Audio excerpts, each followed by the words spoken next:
I want to share with persons that my focus is on gender and climate justice, and I do talk about gender-based violence, and it can be triggering because sometimes I share my own experience. I want to share that this, I just want to share a trigger warning. And also, if you need to take a break, stretch, get some water, that's totally okay. Please take care of yourself.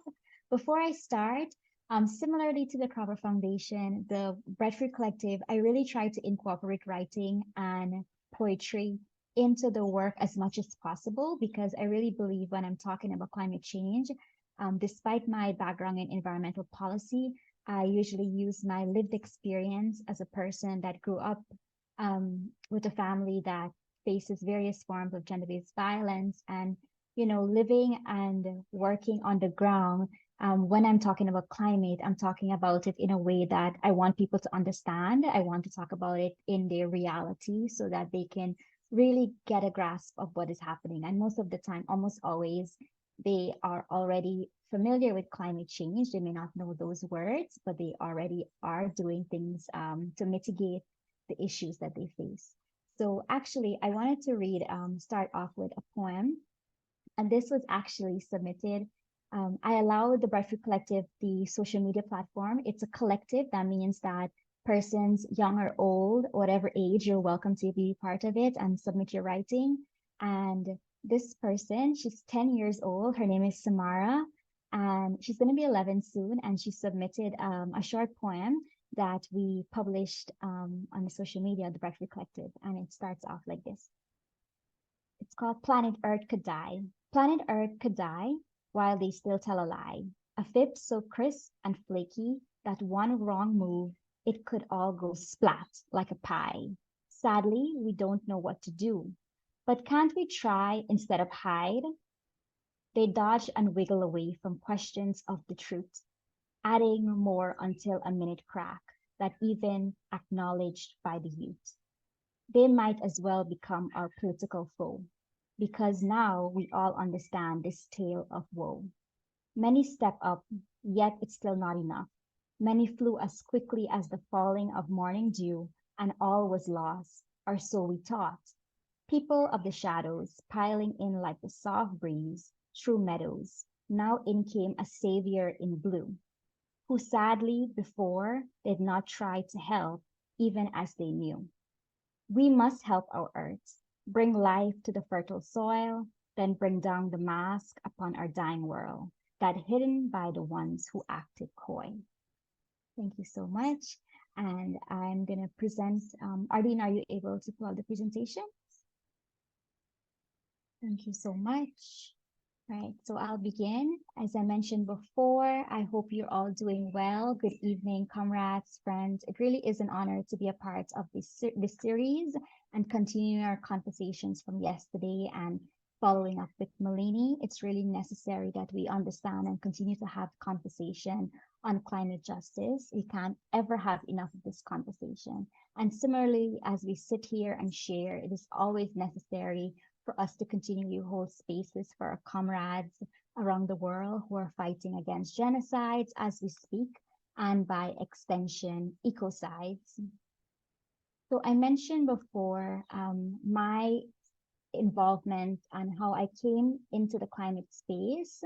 Personally, I have a background in environmental policy. However, my activism started when I was 16 years old by engaging with gender-based violence at Red Thread with my late grandma, who was a domestic violence survivor. And for me, this work has really, I've always seen injustices played out my entire life from growing up in a family and seeing gender-based violence, seeing the effects of generational trauma in all its form, many different forms of mental health, living in places that flooded very easily and experiencing harassment currently for speaking up against Guyana's reckless exploration of oil and gas, as Nalini mentioned. So it's been a continuous, I feel like my life, although I formally, have the background of climate policy, I grew up in this space of witnessing injustices, and I would say my entire life. And as people of the Caribbean, we are people that were brought here, were forced here, were tricked into coming here. as enslaved people and as people of indentureship. And I always like to tell people when I'm talking about climate change or the climate crisis to really adjust your lens to what's happening in our country, what's happening in the region, and then what's happening globally, because it's all very, very, very much connected to capitalism and colonization. And unless you live on the ground, those who feel it knows it. And I see it playing out every day. And so throughout the presentation, I will speak to that. I started the presentation here by talking about intersectionality, and this is very necessary because this framework by Kimberly Crenshaw is really necessary because when we look at the climate crisis, we are looking at several different issues, and it's necessary for us to understand that none of us live single issues lives. We all have privileges and power, different levels, and it's necessary when we're talking about the climate crisis to really interrogate how we're approaching it. And also when we're talking about solutions, we're centering those most marginalized and those most oppressed, and we're centering them as persons that hold the solutions to the crisis that they face. I noted when I first came on the call that it's a very rainy day in Guyana, and our society is not prepared for this type of weather. A full day of rain means that there's disturbances to the way of life.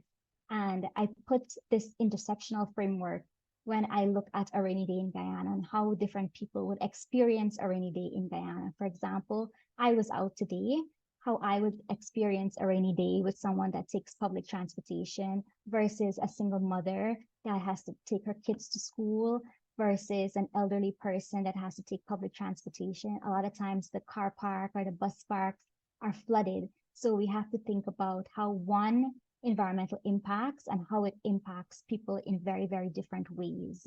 And a lot of times, again, in Guyana, it's a place whereby class and power is really, it plays out in our day-to-day lives. And so for me as an environmental activist, someone who grew up in the space, seeing injustices, it's really necessary for me to look and interrogate these issues and how they affect people at different spaces. Even for me as a person that have achieved higher education, I still come into this space with power. And so I really truly believe if you don't fight for all women, you're not fighting for any woman at all. And it's necessary for us to really understand and try to interrogate how we approach this work and how we are making the space bigger for people to come in, especially again, those most marginalized. And so intersectionality is the lens that I've used for my work.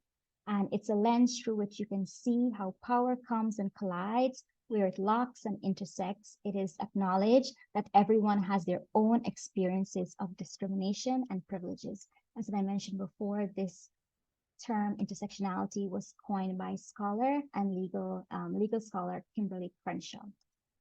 Thank you. Next slide, please.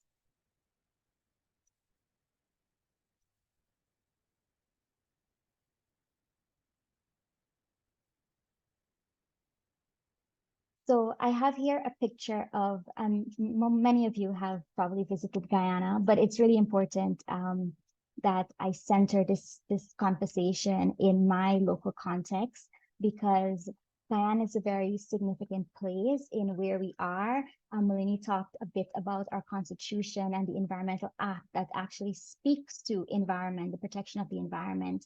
We know 87% of our country is covered by forests. And you can see from the picture on the upper picture on the left-hand side, it's lush, pristine forest. And that's the case because of our indigenous people that live here. We have 9 different nations of indigenous people. However, you can see on the right-hand side, on the lower right-hand side, you see the red band. That's where over 95% of our population live on the coast. And so we have seawalls that are used to protect our coast, but we know that seawalls and these hard structures, they can only do so much. And so if you have a place where 97% of your population, all your economic activity, agricultural activity, banking, finance is located on the coast, you can imagine what would happen or what happens, because as I mentioned today, it's a rainy day. What happens when we have extra rainy season or storm surges.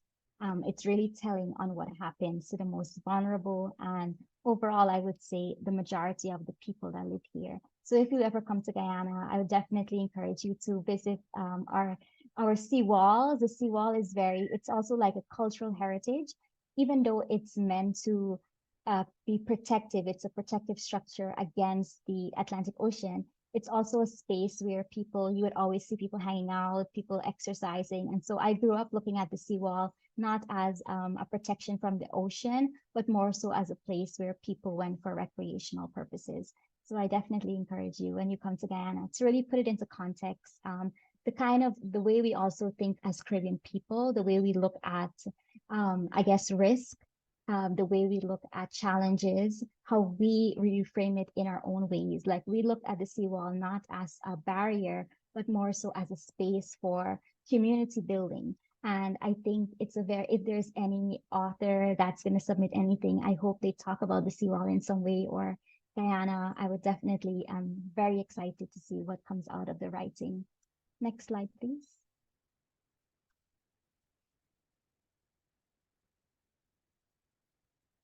So yes, so I mentioned before climate justice. When we talk about climate justice, we can't forget what we're talking about. We're talking about racial, housing, migrant, and of course, gender justice, which I focus on, but also reproductive justice and economic justice, all tied in. The climate justice, it's a new, I would say it's a new term, but we are familiar with social justice. And what I usually tell people that I work with, it amplifies these issues. Climate justice or climate injustice usually amplify these issues. And it's important that I mention where we are. I mentioned before the country and the geographic makeup of the country, because a lot of times, and Melania is also involved with this, our Indigenous people, especially Indigenous women, they're the ones who are challenging governments as well. So a lot of litigation cases are also brought on by our Indigenous people. And so we have this environment that we live in. We are a post-colonial country, and we're now left to deal with independence and so forth. So Guyana has this really, it's very, very sad, a statistics that says 1 in every 2 women in Guyana will experience some sort of gender-based violence in their lifetime. And this number is really, really significant because globally, 1 in every 3 women would experience gender-based violence. But in Guyana, a small country with less than 1 million people, this number is 1 in every 2 women. So despite me, I think growing up, I knew gender-based violence was happening in my family, like I saw it. So I guess part of the statistics here. I think I wanted to like focus on the environment. I wanted to focus on gender. And then growing up and seeing how the two interact, I see clearly how, when you talk about environmental or climate-induced disasters, it is telling that gender-based violence usually goes up. So you think about the future and the warming of the temperature and climate crisis in general and climate-induced disasters happening more often, you would understand the importance of why we should be talking about gender-based violence in our climate conversation. Next slide, please. So in Guyana, we have a lot of legislation and and there is one for gender equality. And this is a quote that I picked out, and it says, "I would say from a legislation point of view, Guyana has done exceedingly well by passing legislation is not the only thing. You have to ensure it become a living thing that works for the people." And this is by the Women and Gender Equality Commission in Guyana. And that's exactly what I'm trying to talk about here. Like we do have a lot of legislation that speaks to both environment and gender. However, it's a matter of what does that even mean to people that live on the ground? Because we have amazing legislation. We signed on to it. Sometimes we're the first, the only in the region that signed on to some legislation. But when you actually look at the reality of the situation, people on the ground, they hardly are familiar with it, or there's not a lot of enforcement. And so this has been the case when it comes to gender-based violence and other types of violence against women and girls.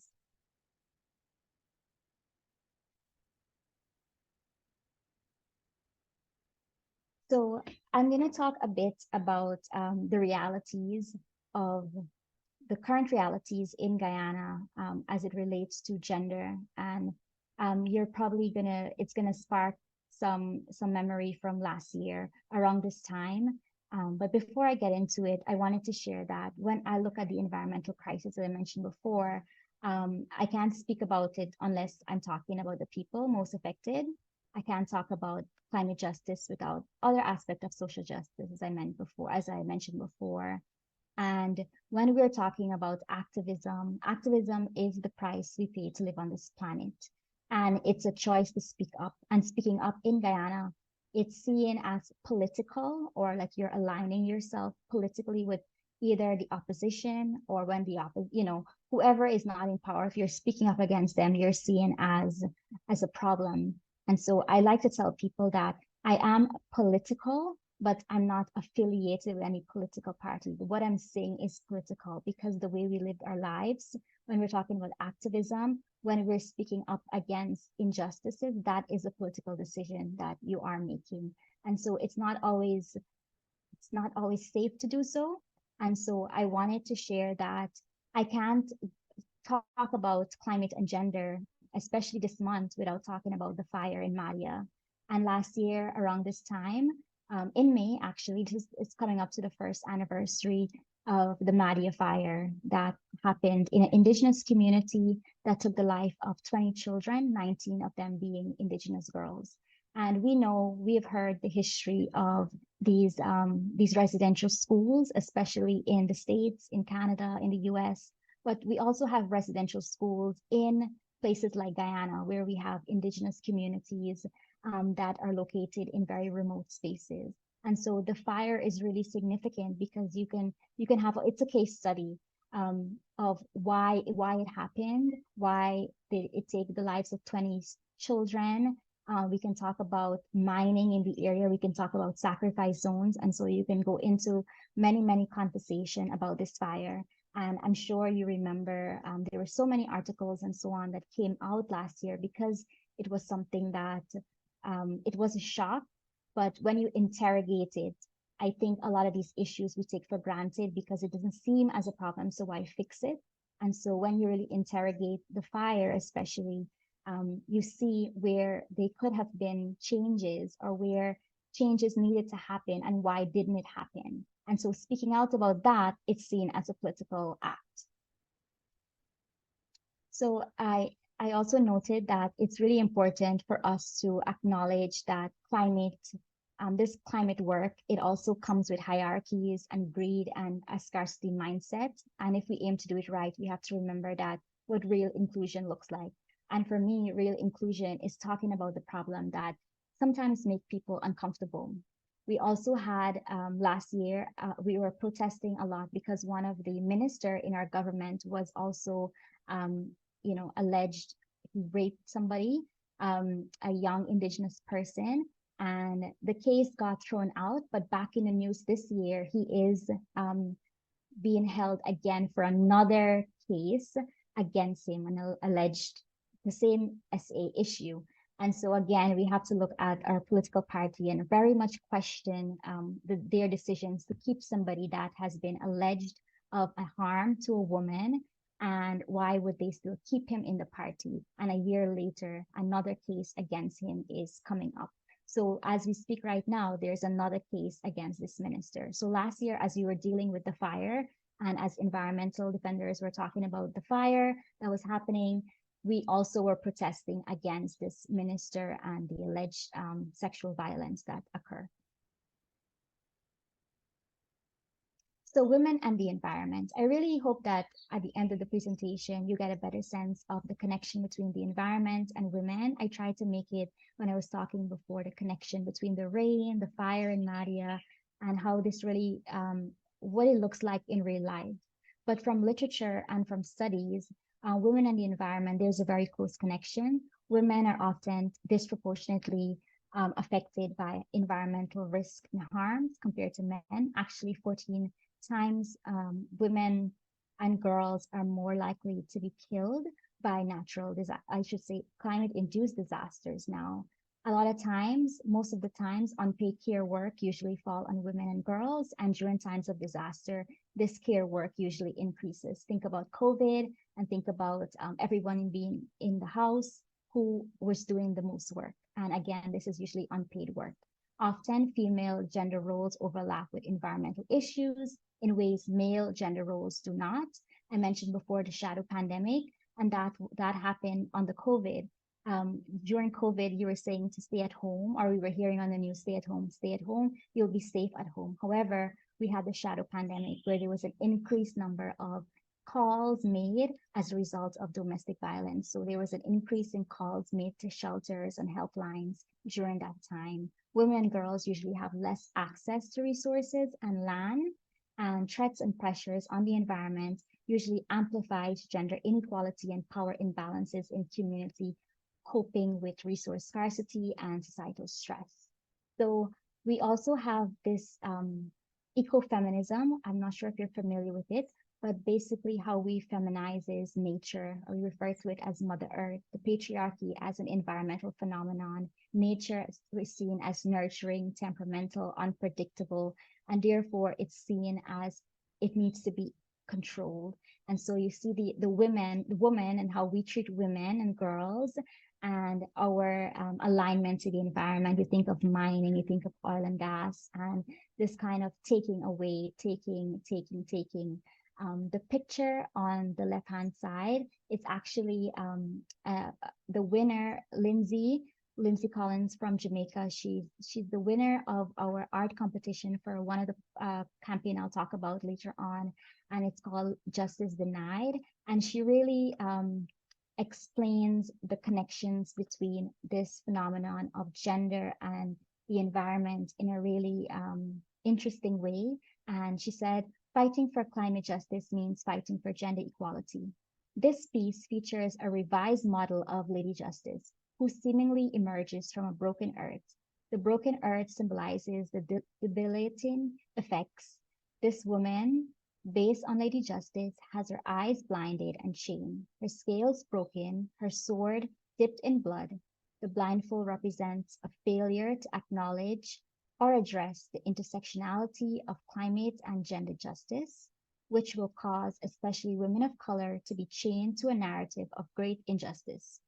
The broken scale leads to an unjust path that encircles her, which represents the disproportionate effects of climate change along gender lenses, including but not limited to forced migration, droughts, poverty, restricted education, and increased gender-based violence.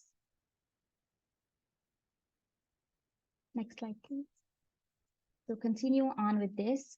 Women make up the majority of the world's poor. Women are responsible for agriculture, work, and food production in many spaces. This increases their personal and economic vulnerability to lost harvests, which results in changes in temperature, floods, and droughts. And women often have less access to the resources.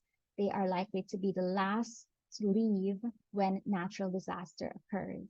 And I think that's very surprising. And it makes sense because women and girls are seen as the caretakers of their family. So they're taking care of everyone, and society, it stems women usually, they come last when you're talking about importance.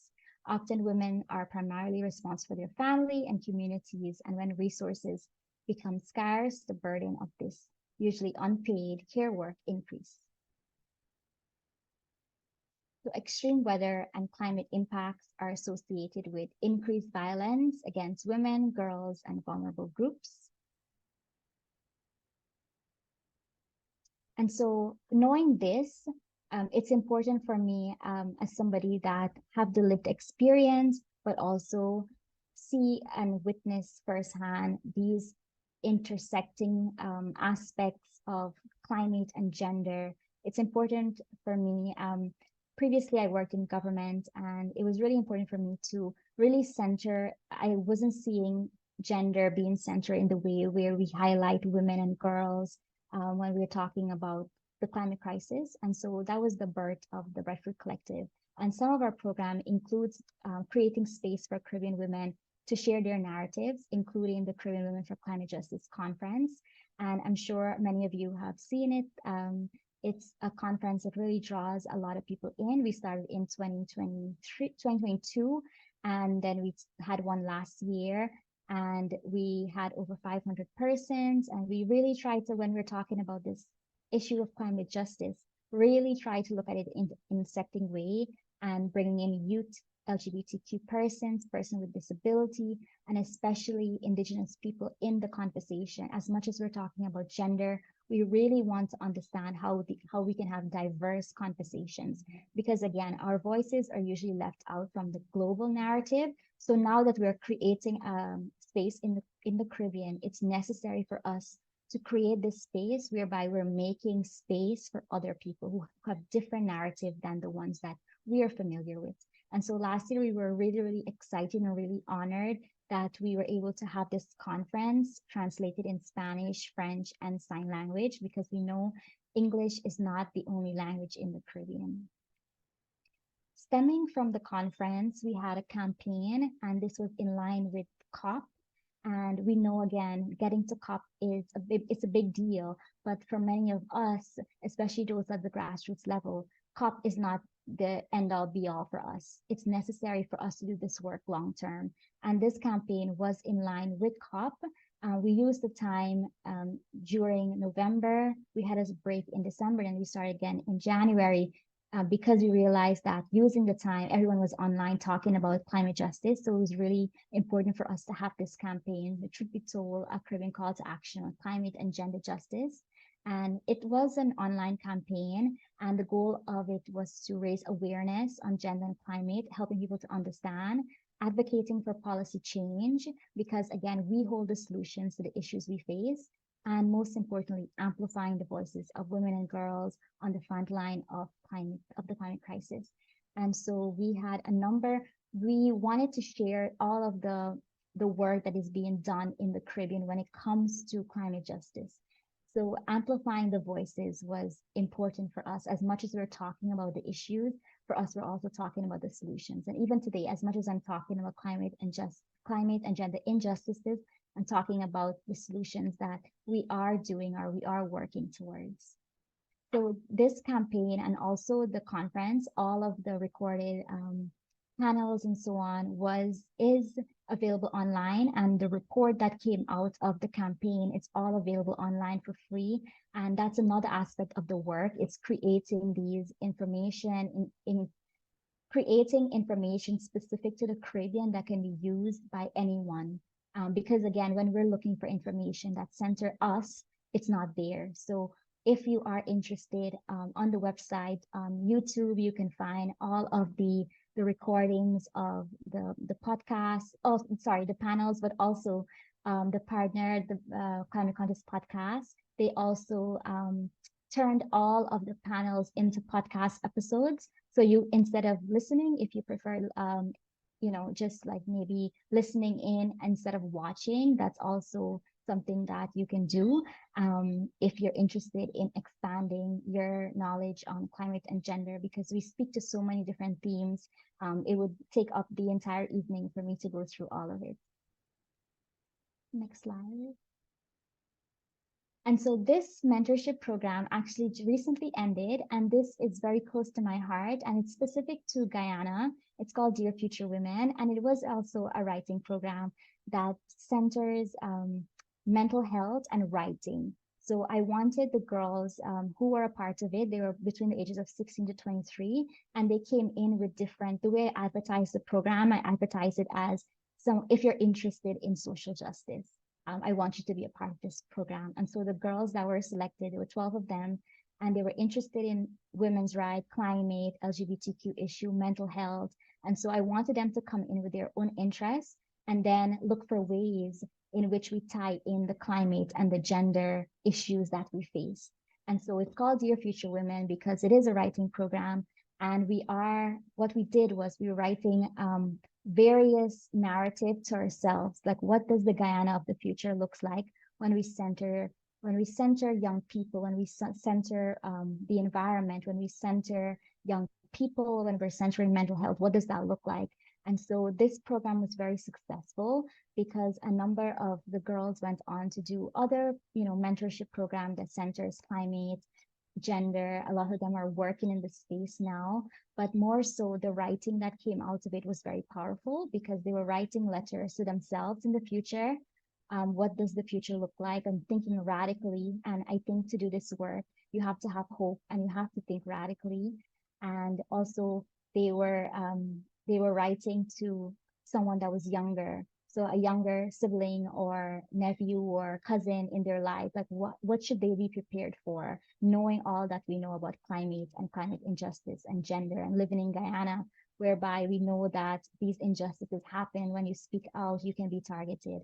And we also wrote a collective writing piece to the president, again, noting the issues that we face and asking him certain questions like, do you know what it's like to stand outside in the hot sun waiting on a minibus to take you from one place to the next? Because that's the lived reality. Do you know what it's like to have to stand up in line for various products?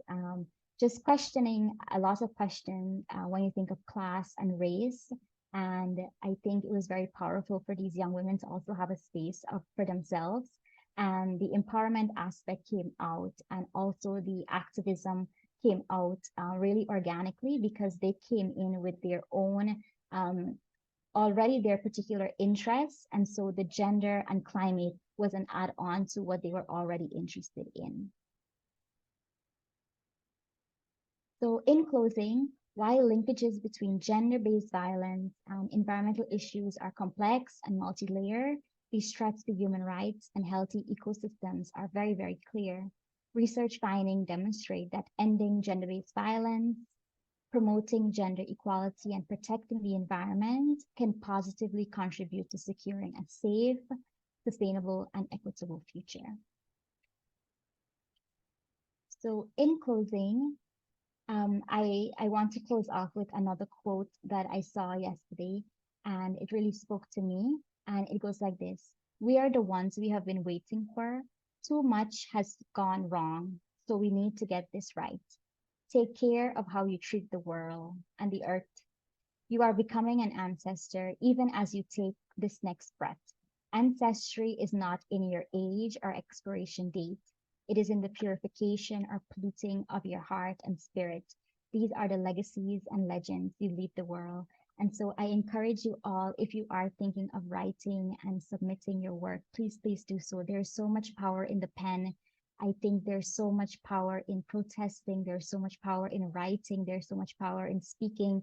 There's so many ways to get involved when it comes to the climate crisis. And this issue is so, so urgent that we need everyone to do what they can with what they have.